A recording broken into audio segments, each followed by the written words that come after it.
Welcome to chemistry class. Chemistry class में आप लोगों का स्वागत है।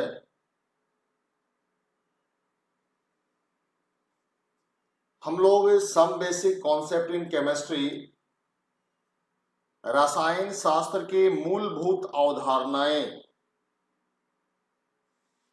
टॉपिक हम लोग पढ़ रहे थे और रसायन शास्त्र की मूलभूत अवधारणाएं इस चैप्टर में हम लोग पदार्थ के वर्गीकरण से संबंधित सभी टॉपिक कंप्लीट कर लिए थे। आपको याद होगा कि कल के क्लास में लास्ट हम लोगों का बचा हुआ टॉपिक जो था अणु और परमाणु, उसको हम लोग डिस्कस कर लिए। अब उसके बाद इसमें कुछ और अलग अलग टॉपिक हैं। जैसा कि इस चैप्टर का नाम है some basic concept in chemistry, और इसलिए इस चैप्टर में बहुत सारे छोटे छोटे टॉपिक भी इसमें डाला हुआ है, जिसका उपयोग बाकी दूसरे चैप्टर को समझने में, चाहे वो 11th हो या 12th, पूरे केमिस्ट्री में उसकी आवश्यकता होती है। और इसलिए हर टॉपिक यहां पे सेपरेट होता है। न्यूमेरिकल के पॉइंट ऑफ व्यू से या न्यूमेरिकल के आधार पे अगर सोचे तो इस चैप्टर में सबसे इंपॉर्टेंट टॉपिक हम लोग को पढ़ना है मोल कॉन्सेप्ट। मोल संकल्पना सबसे इंपॉर्टेंट पार्ट है और वो हम लोगों को यहां पे पढ़ना है। लेकिन उससे पहले एक और टॉपिक है, छोटा सा टॉपिक है, हम चाहेंगे कि उसको वहां पे हम लोग कंप्लीट कर लें और उसके बाद इस चैप्टर का सबसे इंपॉर्टेंट टॉपिक, सबसे अधिक समझने वाला टॉपिक और सबसे अधिक उपयोग होने वाला टॉपिक मोल कॉन्सेप्ट हम लोग पढ़ेंगे। मतलब ये समझ लीजिए कि इस चैप्टर के बेसिक्स में सबसे इंपॉर्टेंट पार्ट जो हम लोगों का है वो मोल कॉन्सेप्ट है, क्योंकि मोल कॉन्सेप्ट का उपयोग इस 11th क्लास के न्यूमेरिकल्स के और चैप्टर पढ़ने में या 12th क्लास में या कंपटीशन में भी इसका बहुत ज्यादा क्वेश्चन पूछे जाते हैं। तो इसलिए इस चैप्टर का सबसे इंपॉर्टेंट पार्ट तो मोल कॉन्सेप्ट है, लेकिन उससे पहले दो तीन और छोटे छोटे टॉपिक्स हैं। मैं चाहूंगा कि वो टॉपिक पहले आपको वहां पे पढ़ा लें और तब हम मोल कॉन्सेप्ट पे आएंगे, क्योंकि मोल कॉन्सेप्ट ही इस चैप्टर का सबसे इंपॉर्टेंट पार्ट है। और उसके बाद परसेंटेज कंपोजिशन, यानी प्रतिशत संगठन किस प्रकार से निकालते हैं, वो टॉपिक इसके अंतर्गत आता है। उसके बाद ये चैप्टर हम लोग का कंप्लीट हो जाता है। तो इसमें नेक्स्ट जो टॉपिक हम लोगों को बनता है, जो हम लोग को समझना चाहिए, कभी कभी 11th लेवल पे, 12th लेवल पे अगर कोई कंपटीशन होता है तो वहां पे इससे डायरेक्ट केवल नाम से क्वेश्चन हम लोगों के पूछे जाते हैं। जैसे यहां पे एक टॉपिक है रासायनिक संयोग का नियम। रासायनिक संयोग का नियम,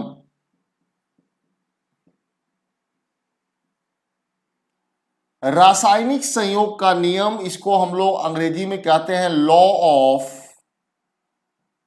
chemical combination. Law of chemical combination.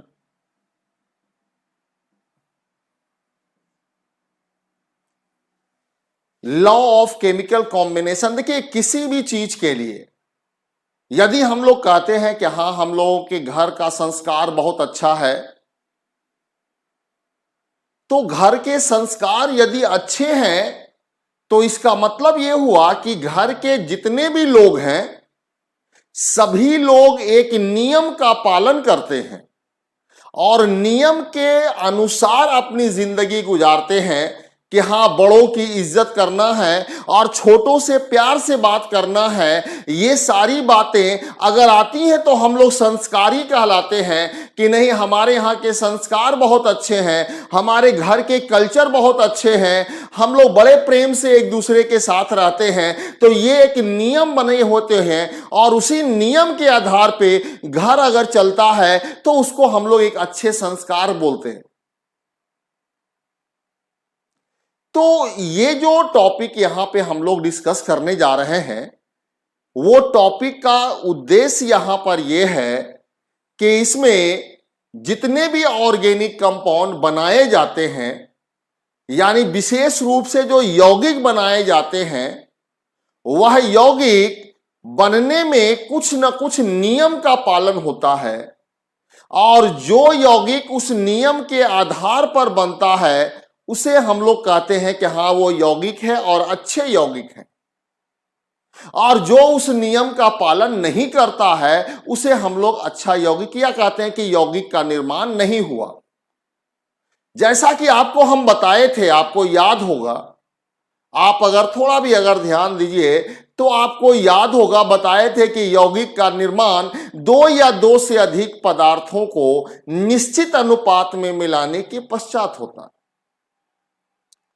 तो यदि दो या दो से अधिक पदार्थों को निश्चित अनुपात में मिलाने के पश्चात होता है तो वह जो निश्चित अनुपात है या जो निश्चित नियम दिया गया है वह कोई और नहीं बल्कि यही रासायनिक संयोग का नियम है। इसलिए हम लोग शॉर्ट में बोल सकते हैं कि यौगिक का निर्माण रासायनिक संयोग के नियम के आधार पर होता है, जबकि मिश्रण के निर्माण में रासायनिक संयोग के नियम का पालन नहीं होता। तो मुझे लगता है कि ये टॉपिक आप लोगों को, ये टॉपिक भी हम लोगों को समझ में आ गई होगी। देखिए प्रवीण कुमार, मैं आपके कमेंट्स को देख पा रहा हूं कि सिग्निफिकेंट फिगर टॉपिक नहीं पढ़ाए सर, और सर सार्थक अनाक टॉपिक भी पढ़ाइए। देखिए कौन सा टॉपिक कहां पे आपको ज्यादा अच्छा समझ में आती है ये हमको मालूम है। ऐसा नहीं है कि हाँ एनसीईआरटी में उठाया और ये लाइन बाय लाइन आपको वहां पे, वैसा पढ़ाने में आपको कष्ट है, मुझे कोई दिक्कत नहीं है, हम तो पढ़ा लेंगे आपको, लेकिन आपको समझ में नहीं आएगा।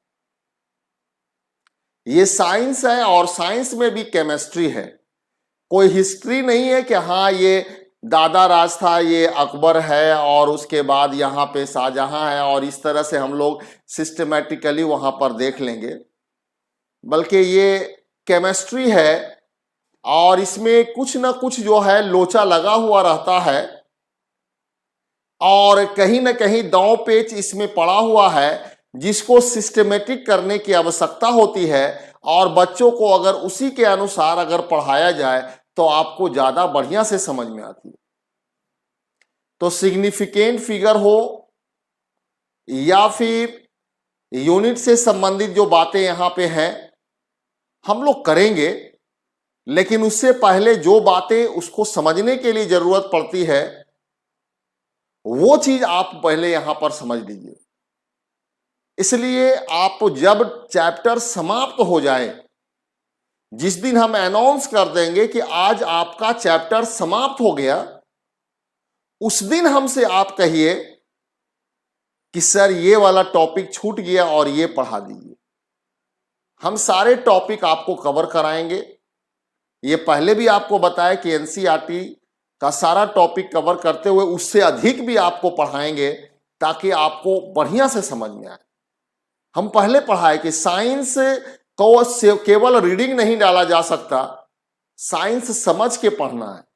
विशेष रूप से केमिस्ट्री में बहुत दांव पेच खेलना पड़ता है और हम लोगों को ऐसा समझाना पड़ता है कि आपको ज्यादा से ज्यादा समझ में आ जाए। हम आपको वहां तक ले जाएंगे जहां तक क्वेश्चन आपसे पूछता है।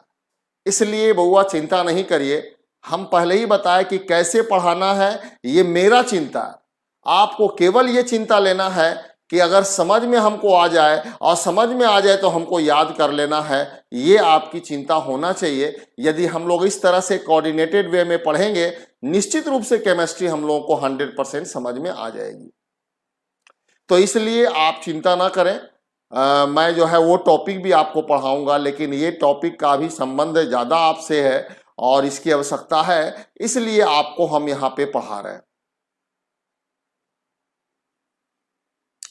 तो यहाँ पे आइए, पहले भी हम आपको बताया कि कोई भी टॉपिक पे डिस्कशन अगर करना है तो हम क्लास के लास्ट में आपको टाइम देते हैं। पहले अगर समझाएं तो उसको बढ़िया से समझ लीजिए, घबराइए नहीं, चिंता ना करें, सब कुछ अपने सिस्टमेटिक क्रमबद्ध तरीके से आप तक पहुंच जाएगा।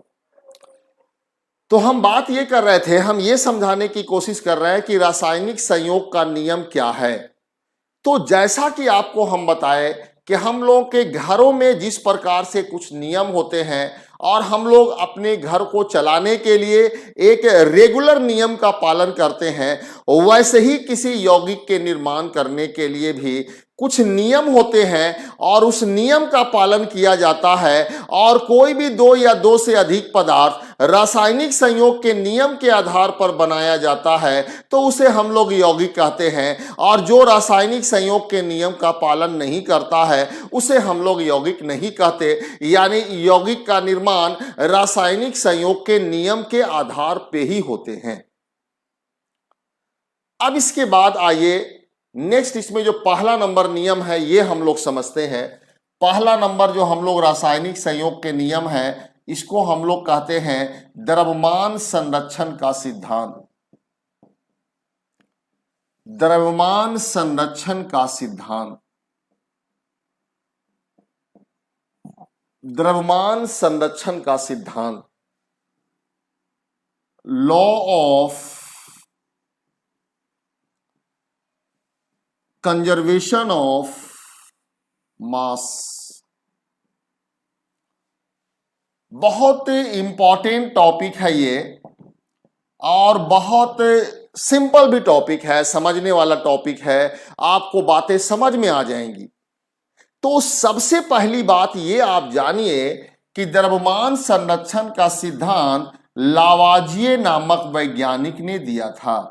और इस लावाजिए नामक वैज्ञानिक को हम लोग फादर ऑफ केमिस्ट्री कहते हैं, यानी इसको केमिस्ट्री का जनक कहा जाता है। आपसे पूछेगा कि बताइए फादर ऑफ केमिस्ट्री किसको कहते हैं, तो फादर ऑफ केमिस्ट्री लावाजियो को कहते हैं। और लावाजिए नामक वैज्ञानिक ने ही द्रव्यमान संरक्षण का सिद्धांत दिया था। यानी द्रव्यमान संरक्षण के सिद्धांत का नियम लावाजिए नामक वैज्ञानिक ने 1789 ईस्वी में यानी 1789 में दिया था। ये बात आपके लिए इंपॉर्टेंट है क्योंकि हम लोगों से ऑब्जेक्टिव में ऐसे ही क्वेश्चन पूछता है कि द्रव्यमान संरक्षण का नियम निम्नलिखित में किस वैज्ञानिक ने दिया था। आपसे सिंपल क्वेश्चन यहां पे बनेगा, यानी प्रश्न आपके पास रहेगा कि द्रव्यमान संरक्षण का सिद्धांत, द्रव्यमान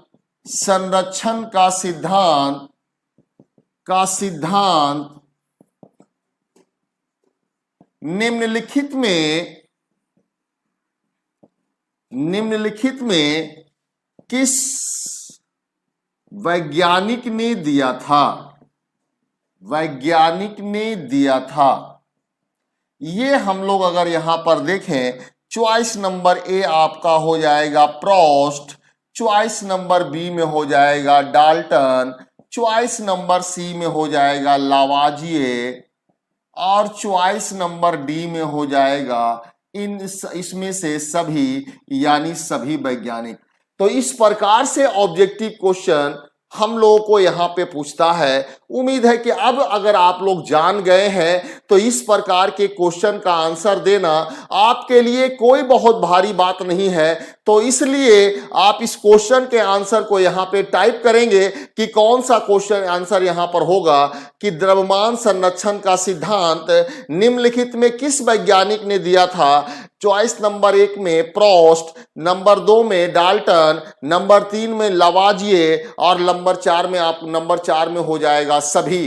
तो ये आपका यहाँ पे इस तरह से क्वेश्चन आपको पूछा जाएगा। मुझे लगता है कि कभी भी अगर इस प्रकार से क्वेश्चन अगर पूछा जाए तो आप लोग जरूर आंसर देंगे। जैसा कि हम आप लोग के कमेंट बॉक्स में देख रहे हैं कि सब लोग पूरे एकाग्रता के साथ पढ़ाई कर रहे हैं और पूरे कंसंट्रेशन के साथ पढ़ाई कर रहे हैं। निश्चित रूप से यदि आप इसी प्रकार से पूरी एकाग्रता के साथ और पूर्ण एकाग्रता के साथ अगर अध्ययन करते रहेंगे तो आपको केमिस्ट्री 100% समझ में आ जाएगी। किसी को भी केमिस्ट्री समझने में कहीं प्रॉब्लम नहीं होगी। केमिस्ट्री ऐसा नहीं है कि आपके दिमाग में सेट नहीं करता है या आपको बात समझ में नहीं आती है। बस केमिस्ट्री बढ़िया से समझाने वाला होना चाहिए और उसको सिस्टमैटिक रूप से आप तक लाने वाला होना चाहिए। आप यकीन मानो कि आपको सबसे बढ़िया आपको केमिस्ट्री पढ़ने में लगेगा और इतना आपको इससे प्यार हो जाएगा कि आगे भी लगेगा कि हाँ, ग्रेजुएशन में हम लोग किस इसको केमिस्ट्री को पढ़ेंगे और आगे भविष्य में भी हम लोग केमिस्ट्री आगे की ओर देखेंगे,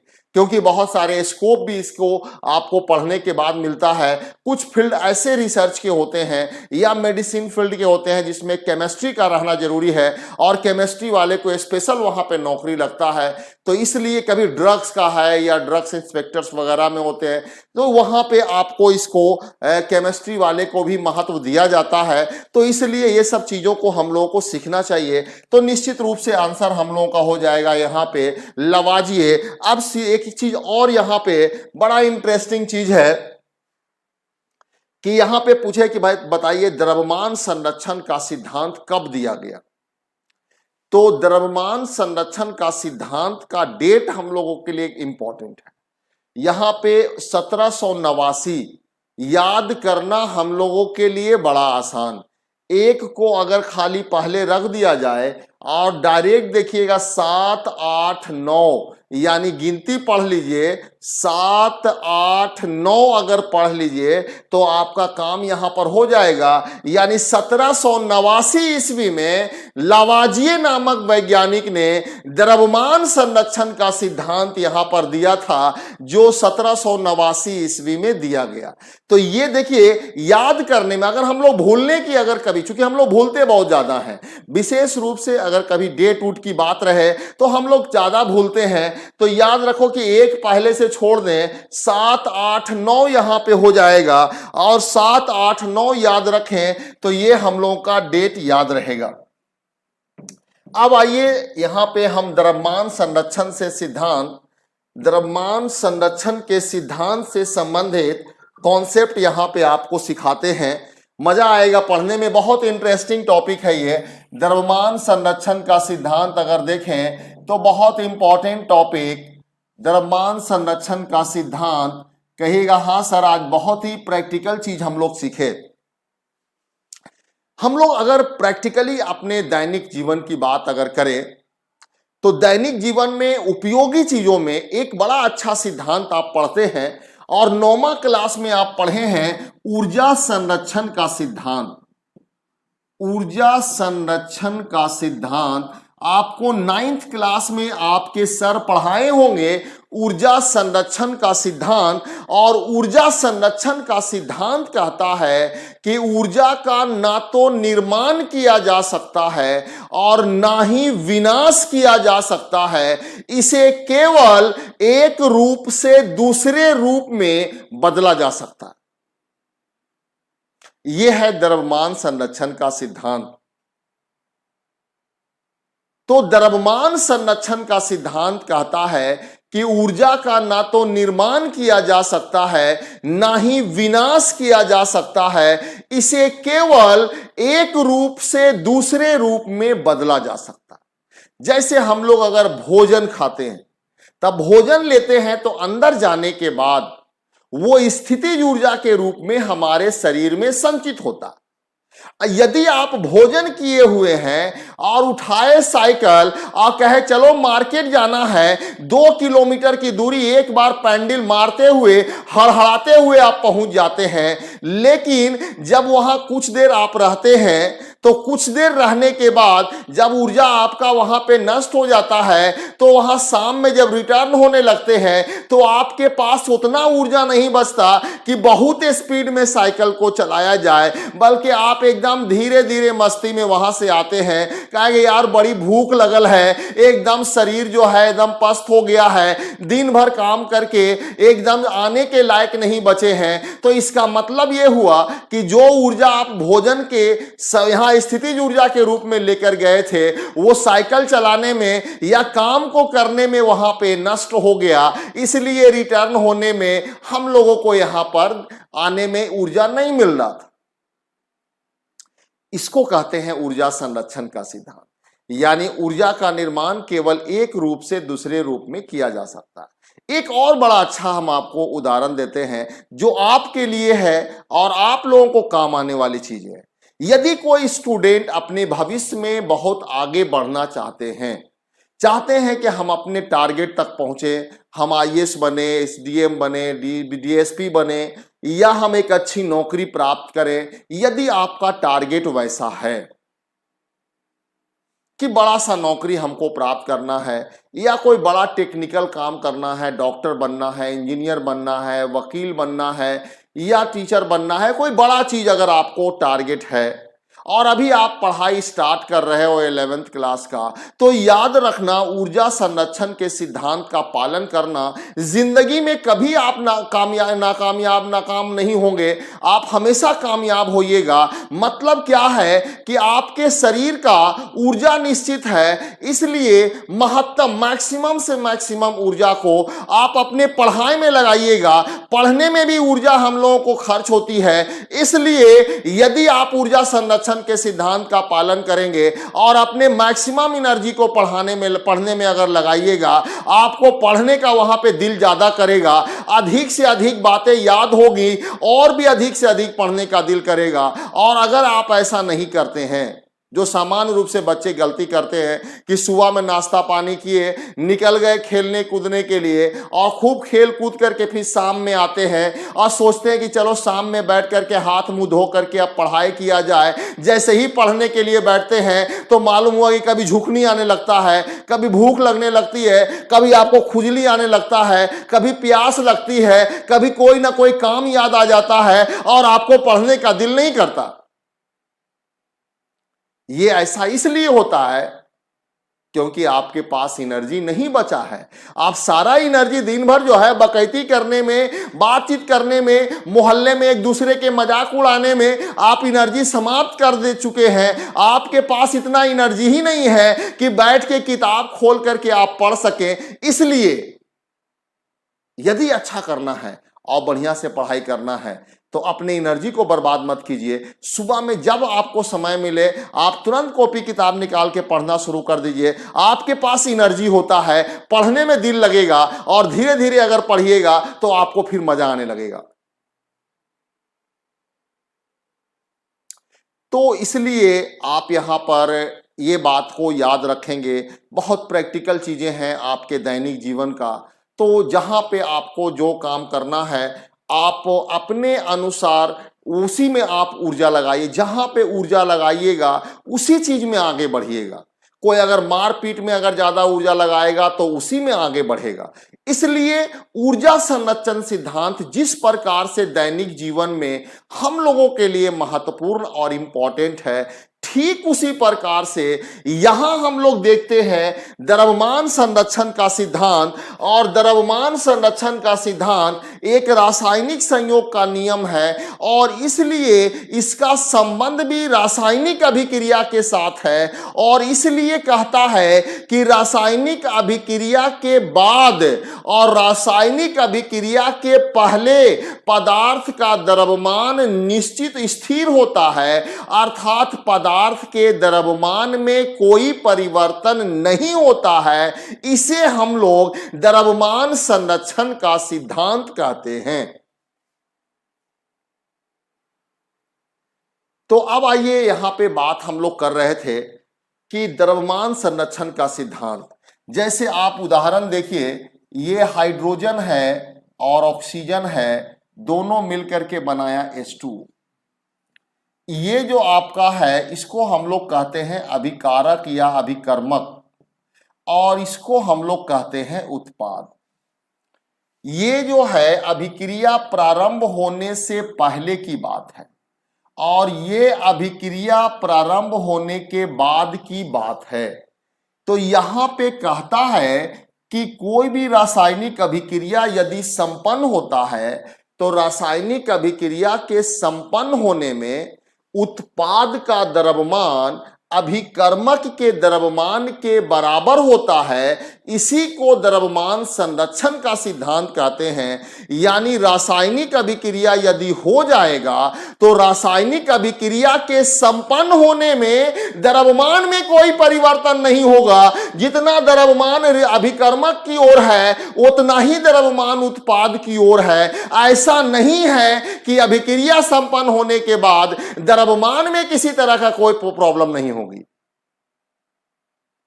तो यदि आप नियम का पालन करेंगे, खूब जम के अगर पढ़ेंगे और खूब बढ़िया से अगर पढ़ाई करेंगे, आपके शरीर के द्रव्यमान में कोई परिवर्तन नहीं होगा, आपको केवल विशेष रूप से नौकरी प्राप्त होगा। इसलिए नियम का पालन करें, जैसे तैसे अपनी जिंदगी को ना गुजारें। ये हम लोग को द्रव्यमान संरक्षण का सिद्धांत कहता है। आइए हम लोग सिद्ध करके देखते हैं कि द्रव्यमान संरक्षण के सिद्धांत का पालन हो रहा है कि नहीं हो रहा है। ये बात हम लोग देख लें। तो यहां देखिए, एक हाइड्रोजन का द्रव्यमान होता है 1, तो 4 का यहां पे द्रव्यमान हो गया 4, और यहां पे एक ऑक्सीजन का द्रव्यमान होता है 16, तो 2 का यहां पर हो जाएगा 32, दोनों को जोड़ देंगे तो हो जाएगा 36।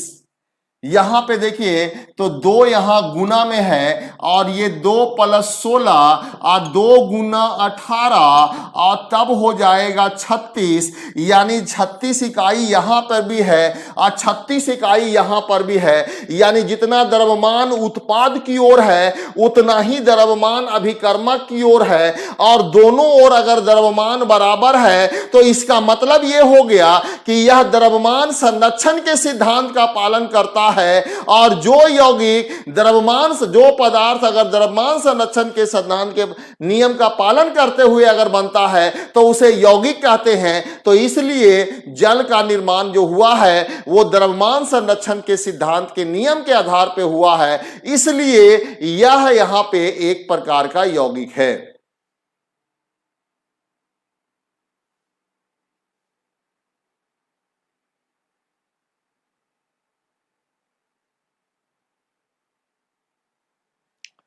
देखिए, एक्चुअली में हम लोग बात कर रहे थे यहाँ पे, राजेश रंजन आपके क्वेश्चन को मैं देख पा रहा हूँ, एक अच्छा क्वेश्चन है और टॉपिक से संबंधित आप यहाँ पे बात कर रहे हैं, इसलिए आपको जवाब देना हमको जरूरी है कि sir according to law of conservation matter का निर्माण नहीं कर सकते और ना नष्ट कर सकते हैं, बट जितना भी प्राकृतिक में रिएक्शन में न्यू मैटर का निर्माण होता है उसका क्या मतलब हो सकता है। देखिए, यहां पे जो हम लोग राजेश जो बात करते हैं वो पूरे रिएक्शन की बात करते हैं। जैसे आप ऊर्जा संरक्षण की बात करते हैं तो ऊर्जा संरक्षण की जो बात करते हैं वो पूरे ब्रह्मांड के लिए बात करते हैं कि ब्रह्मांड का कुल ऊर्जा स्थिर होता है, ऊर्जा का केवल एक रूप से दूसरे रूप में परिवर्तन होता है। यहां जो नियम दिया गया ये रासायनिक अभिक्रिया के लिए दिया गया है, और रासायनिक अभिक्रिया कराने के लिए आप यहां पे 36 द्रव्यमान लेते हैं। तो अभिक्रिया के संपन्न होने के बाद सोचो, अभिक्रिया अगर संपन्न होता है तो क्या होता है, तो अभिक्रिया में ये चीज बदल जाते हैं इसमें, यानी हाइड्रोजन ऑक्सीजन मिलकर के जल बनाता है। और यदि अभिक्रिया संपन्न हो गया, अभिक्रिया अगर पूरा हो गया तो अब आपके पास हाइड्रोजन और ऑक्सीजन नहीं रहेगा, केवल जल रहेगा। तो इस पूरे रिएक्शन में आप देखेंगे तो जो अभिक्रिया के पहले द्रव्यमान था वही अभिक्रिया के बाद भी द्रव्यमान है। ये अलग बात है कि पहले हाइड्रोजन और ऑक्सीजन था, अब हम लोग के पास जल के अणु हैं, तो अणु की प्रकृति तो बदल गया, यहां पर इसका नेचर तो बदल गया, नया यौगिक का निर्माण तो हो गया, लेकिन यहां पे द्रव्यमान संरक्षण का सिद्धांत कहता है कि नया चीज बनने के बाद भी उसके द्रव्यमान में कोई परिवर्तन नहीं होगा। यहां अकेले रहने पर भी 36 था, यहां एक यौगिक नया बनने के बाद भी 36 है। यही बात कहता है द्रव्यमान संरक्षण का सिद्धांत। मुझे लगता है कि अब आप लोग ये बात 100% समझ गए होंगे कि द्रव्यमान संरक्षण का सिद्धांत क्या बोलता है।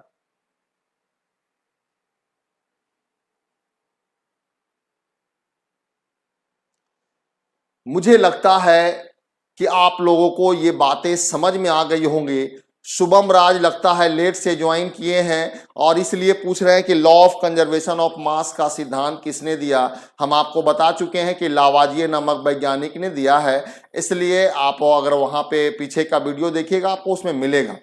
तो अगर सभी लोगों को द्रव्यमान संरक्षण का सिद्धांत अगर समझ में आ गया है तो एक बार आप थंब का इंप्रेशन देंगे। हमको लगता है कि अब आप लोगों को ये चीज कभी नहीं भूलेंगे, क्योंकि रिएक्शन के बाद और रिएक्शन के पहले कुल द्रव्यमान यहां पर स्थिर होता है, अर्थात द्रव्यमान में कोई परिवर्तन नहीं होता है। जल का निर्माण हुआ तो वो भी वहां पे 36 द्रव्यमान था। जल बनने के पहले जो हुआ है वो भी आपका 36 है, यानी अभिक्रिया के पहले और अभिक्रिया के पश्चात दोनों ओर अगर देखा जाए तो द्रव्यमान बराबर है। तो यहां पर मूल जो यहां पर रेफरेंस है वो रासायनिक अभिक्रिया है। रासायनिक अभिक्रिया में दो चीज, अभिकर्मक एवं उत्पाद। बात यही करना है कि पूरे रिएक्शन में रिएक्शन अगर संपन्न हो जाए तो उत्पाद का द्रव्यमान और अभिकर्मक का द्रव्यमान दोनों बराबर होता है। एक बात और अगर आपको याद है तो हम उसको यहां लाना चाहेंगे। कहेगा हां सर हम लोग 10वां क्लास में पढ़े थे। 10वां क्लास में चैप्टर नंबर 1 में संतुलित समीकरण के महत्व आप पढ़े हैं। एनसीईआरटी में क्वेश्चन दिया हुआ है कि संतुलित समीकरण के महत्व लिखें। यह आपको पढ़ना है कि संतुलित समीकरण के महत्व लिखें। तो हम लोग वहां 10वां में आंसर देते थे कि संतुलित समीकरण का महत्व यह है कि अगर कोई भी संतुलित समीकरण रहता है तो वो द्रव्यमान संरक्षण के सिद्धांत का पालन करता है, और यदि संतुलित समीकरण नहीं रहेगा तो द्रव्यमान संरक्षण के सिद्धांत का पालन नहीं करेगा। ये बात 10वां क्लास में आपको पढ़ना था। आप अभी मैट्रिक देकर के आए हैं, चैप्टर नंबर 1 में आपको पढ़ना था। बहुत सारे बच्चों को यह बात समझ में नहीं आती है यदि टीचर उसको बढ़िया से नहीं समझाते हैं कि आखिर कैसे संतुलित समीकरण द्रव्यमान संरक्षण के सिद्धांत का पालन करता है। देखिए यहां पर यह समीकरण संतुलित है। 2 दूनी 4 हाइड्रोजन, 2 दूनी 4 हाइड्रोजन, यहां 2 ऑक्सीजन, यहां 2 ऑक्सीजन। ये चूंकि यहां पे द्रव्यमान समीकरण संतुलित है, इसलिए द्रव्यमान संरक्षण के सिद्धांत का पालन कर रहा है। लेकिन अगर ये ऐसा समीकरण है तो आप देख लीजिए द्रव्यमान संरक्षण के सिद्धांत का पालन नहीं करेगा। जैसे हाइड्रोजन प्लस ऑक्सीजन बराबर H2O, ये संतुलित समीकरण नहीं है। और जब संतुलित समीकरण नहीं है तब हम लोगों को देखना है कि यह द्रव्यमान संरक्षण के सिद्धांत का पालन करता है कि नहीं करता। यहां देखिए हाइड्रोजन हो जाएगा 4, ये ऑक्सीजन हो जाएगा 32, यहां पे हाइड्रोजन हो जाएगा 2, ऑक्सीजन हो जाएगा 32, कुल हो जाएगा द्रव्यमान 34। यहां देखिए 2 और प्लस 16 कुल हो गया 18। तो देखिए यहां पे ये जो आपको 18 है वो उत्पाद है और 34 आपको अभिकर्मक है। ये समीकरण संतुलित नहीं है, और समीकरण संतुलित नहीं होने के कारण ये द्रव्यमान संरक्षण के सिद्धांत का पालन नहीं करता है। और यही बात हम लोगों को 10वां क्लास में पढ़ना था कि संतुलित समीकरण के महत्व लिखें। तो हम लोगों को लिखना यह था कि संतुलित समीकरण द्रव्यमान संरक्षण के सिद्धांत का पालन करता है, जबकि असंतुलित समीकरण द्रव्यमान संरक्षण के सिद्धांत का पालन नहीं करता है। यही 10वां का क्वेश्चन था जो आज यहां पर सिद्ध हो गया। हमको लगता है कि आज के डेट में आपको यह बात समझ में आ गई होगी कि क्या चीज यहां पे हम लोगों को पढ़ना था। तो ये पूरा हम लोगों का फुल कॉन्सेप्ट है और इसके अनुसार हम लोग यहाँ पे द्रव्यमान संरक्षण का सिद्धांत हम लोग देख लिए। एक और उदाहरण आपको यहाँ पर दिखलाते हैं द्रव्यमान संरक्षण के सिद्धांत से संबंधित, और बात आपको क्लियर हो जाएगा।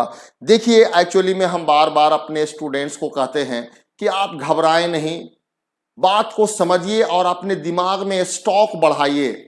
स्टॉक बढ़ाइएगा, सोचने की प्रवृत्ति आपके अंदर बढ़ेगी, आगे की ओर क्वेश्चन बनाने की प्रवृत्ति बढ़ेगी, पढ़ने में मजा आएगा। अचानक से सब कुछ दिमाग में नहीं आता। आप अगर प्लेटफॉर्म पे अगर आप ट्रेन पकड़ने भी अगर जाते हैं तो ऐसा नहीं है कि ट्रेन में बैठे और 100 का स्पीड पकड़ लेता है। पहले जब ट्रेन चलती है तो धीरे धीरे चलती है, प्लेटफॉर्म छोड़ने के बाद तब वो अपना स्पीड पकड़ता है। अगर प्लेटफॉर्म पर ही अगर ट्रेन 100 का स्पीड पकड़ा दे तो समझ लीजिए कि ट्रेन पटरी छोड़ करके नीचे उतर जाएगा, डिरेल हो जाएगा और ट्रेन आगे की ओर नहीं बढ़ पाएगा। ठीक उसी प्रकार से आप लोगों को भी अगर अभी 100 का स्पीड अगर हम दे देंगे तो कहिएगा सर ये तो बहुत भारी विषय है, हमारे बस की बात नहीं है, हम केमिस्ट्री नहीं पढ़ेंगे, देखा जाएगा एग्जाम के समय में कैसे हूं रट्टा सट्टा मार करके पार लगा देंगे। लेकिन सिस्टेमैटिक नियमित रूप से रेगुलरली धीरे धीरे पहले अगर हम लोग स्टार्ट करें, कॉन्सेप्ट बनाना शुरू करें। हम पहले ही आपको बताए कि केमिस्ट्री का 4 चैप्टर पिलर है, धीरे धीरे पहले उसको समझ लीजिए। जिस दिन पिलर आपका बन गया, बिल्डिंग खड़ा करने में कोई दिक्कत नहीं होगी। 4 तल्ला 5 तल्ला 10 तल्ला बिल्डिंग भी आपका मजबूत हो जाएगा। इसलिए घबराइए नहीं, आराम से यहाँ पे पढ़िए। आपको कहाँ स्पीड लेना है, कहाँ स्लो चलना है, ये सब मेरा काम है। और ये इतना हम जानते हैं 25 साल के एक्सपीरियंस में, 24 साल के एक्सपीरियंस में कि आपको क्या चीज कितने स्पीड में कहाँ पे पढ़ाना है। आप लोगों को बस जितना निर्देश दिया जाए, जितना डायरेक्शन दिया जाए, उसी के अनुसार यहां पे चलिए। तो आइए एक और क्वेश्चन यहां पे आपको, कार्बन प्लस ऑक्सीजन बराबर कार्बन डाइऑक्साइड। ये अगर आप देखें तो समीकरण आपका संतुलित है और इसमें कार्बन 1 है और ऑक्सीजन 2 है, कार्बन डाइऑक्साइड। कार्बन का द्रव्यमान होता है 12, ऑक्सीजन का होता है 16 दूनी 32, और 32 और 12 दोनों अगर कर लेंगे तो हो जाएगा 44। यहां भी अगर आप देखें तो ये आपका हो गया 12 और ये हो जाएगा 32, दोनों को जोड़ देंगे तो हो जाएगा 44। यानी आप देख सकते हैं कि अभिक्रिया के बाद और अभिक्रिया के पहले दोनों ओर आपका द्रव्यमान बराबर है, और जब दोनों ओर द्रव्यमान बराबर है तो इसका मतलब है कि यह द्रव्यमान संरक्षण के सिद्धांत का पालन कर रहा है, और द्रव्यमान संरक्षण के सिद्धांत का पालन कर रहा है तो यह समीकरण भी संतुलित है, क्योंकि संतुलित समीकरण ही द्रव्यमान संरक्षण के सिद्धांत का पालन करता है। यानी किसी भी समीकरण को संतुलित करने के लिए यह जरूरी है कि आपको द्रव्यमान संरक्षण के सिद्धांत का पालन होना चाहिए, और द्रव्यमान संरक्षण का सिद्धांत का पालन केवल वही समीकरण करता है जो संतुलित होता है। असंतुलित समीकरण द्रव्यमान संरक्षण के सिद्धांत का पालन नहीं करता। तो हम समझते हैं कि आप लोगों को यह कॉन्सेप्ट समझ में आ गया होगा। सभी लोग समझ गए होंगे द्रव्यमान संरक्षण का सिद्धांत, कि द्रव्यमान संरक्षण का सिद्धांत लावाजिए नामक वैज्ञानिक ने दिया था, 1789 ईस्वी में दिया गया था। और इस नियम के अनुसार अभिक्रिया के पश्चात बनने वाले पदार्थ का द्रव्यमान अभिकारक के द्रव्यमान के बराबर होता है। यानी अभिक्रिया संपन्न होने के पश्चात उत्पाद का द्रव्यमान अभिकारक के द्रव्यमान के बराबर होता है। अगर ये सारे कॉन्सेप्ट आपको समझ में आ गए हैं तो आप एक बार यहां पर फिर थंब का इंप्रेशन देंगे। प्लस में अगर किसी स्टूडेंट का अपना अगर कोई पर्सनल क्वेश्चन होगा, जो आपको इससे संबंधित अगर कोई बात है तो आप यहाँ पे टाइप कर सकते हैं। किसी तरह का क्यूरी है, कोई भी अगर आपको सूचना अगर आपको नहीं समझ में आ रही है, आप यहाँ दे सकते हैं। चलिए, वेरी गुड। आप लोगों का बहुत बहुत धन्यवाद कि आप लोग जो है अपना यहाँ पर आकर के कुछ सीखे। और जो भी चीज़ आपको बताया गया उसको समझ में आ गया, किसी बच्चे को कोई प्रॉब्लम नहीं है